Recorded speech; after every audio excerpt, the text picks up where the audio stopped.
Dear Thầy, dear Sangha, we continue with our basic Buddhism presentations. This session is about Zen Master Lin Chi and his teachings. When we received the 5 mindfulness trainings transmission from Thầy Nhất Hạnh, we received also a certificate on which Thầy has signed and put down his seal, and underneath the signature we often see a sentence such as ordination teacher Master Trừng Quang Nhất Hạnh of the 42nd generation of Lin Chi Dhyana school. Dhyana means Zen or meditation. So Master Lin Chi lived during the Tang Dynasty in China. He was quite young when he joined the monks at the Huangpo Temple. He was trained with the monks under the guidance of Master Huangpo himself. Later, after several years, he left the temple and went north of China, where he established his own temple in Zhengzhou, Hebei province, in Vietnamese Hồ Bắc, the province famous now with the coronavirus in Wuhan that we all know. Lin Chi passed away in 867 of the Common Era. Lin Chi never wrote down his teaching, but his students record and compile all his teaching in the book called The Record of Master Lin Chi. Many of us have spent our whole lives learning, questioning, and searching. But even on the path of enlightenment, if we do all we do was like to study, we are wasting our time and that of our teacher as well. This doesn't mean that we shouldn't study. Study and practice help each other. But what's important is not the goal we are seeking, even if that goal is enlightenment, but living each moment of our daily life truly and fully. So to wake people up, Master Lin Chi invented new terms, new ways of saying things that would respond to the needs of his time. For example, he invented the term the businessless person, the person who has nothing to do and nowhere to go. According to Lin Chi, the businessless person is someone who does not run after enlightenment or grasp at anything, even if that thing is the Buddha.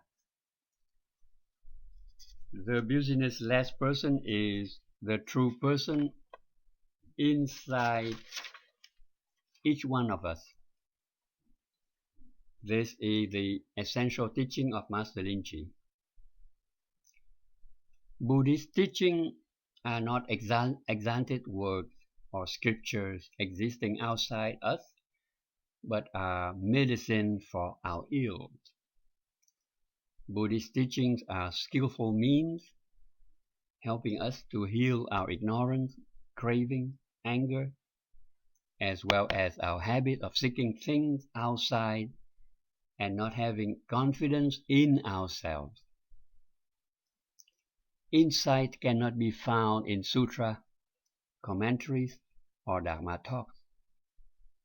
Liberation and awakened understanding cannot be found by devoting ourselves to the study of the Buddhist scriptures alone. Returning to the present moment, using our clear mind, which exists right here and now, we can be in touch with liberation and enlightenment, as well as with the Buddha and all his disciples, as living realities right in this moment. The person who has nothing to do is a sovereign person, himself or herself. The true person is an active participant engaged in his or her environment while remaining unoppressed by it. Although all phenomena are going through the various appearances of birth, abiding, changing, and dying, the true person doesn't become victim of sadness, happiness, love, or hate.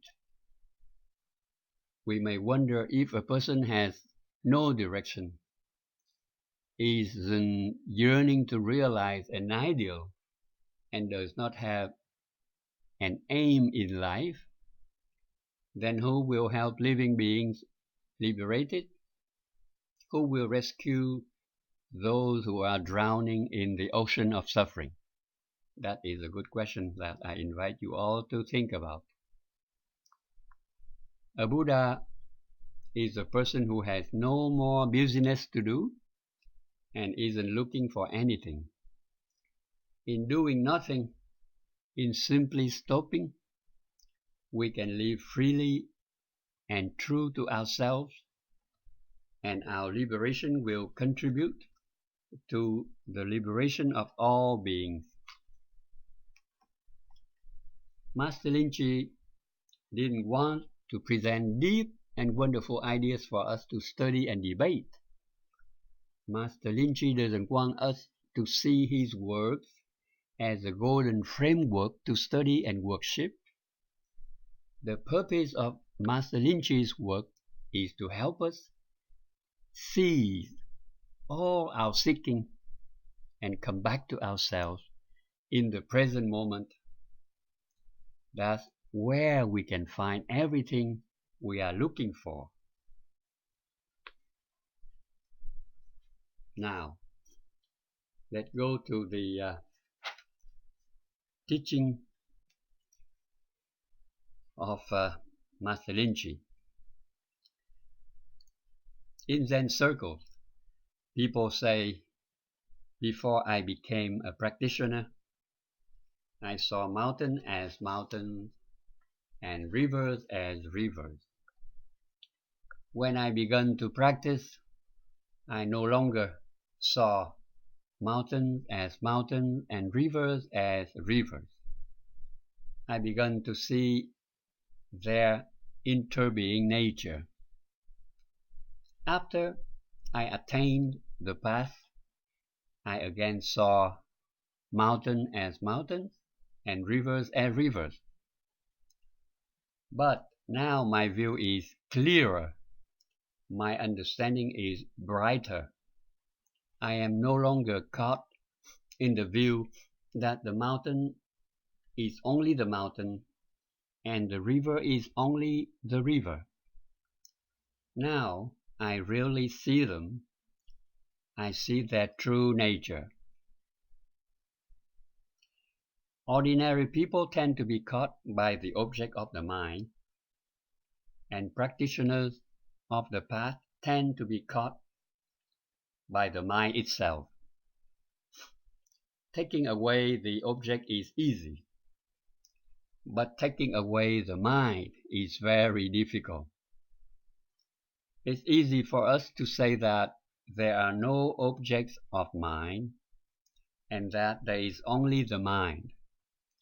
But to say, too, that there is not the mind is very difficult because we are afraid of falling into nothingness. People gasp onto the mind. But emptiness does not mean nothingness. Emptiness is the first true Dharma world. The first true Dharma world is also a return to realism, but a realism that does not deny the subject or the object, but rather sees their interdependent nature. So that's all about tonight. I think I have reached 10 minutes now. That's what I promised to do. I wish you all a safe stay during this difficult moment with a deep bow, and thank you again to all of you for your listening. Vin is bowing out. Bye.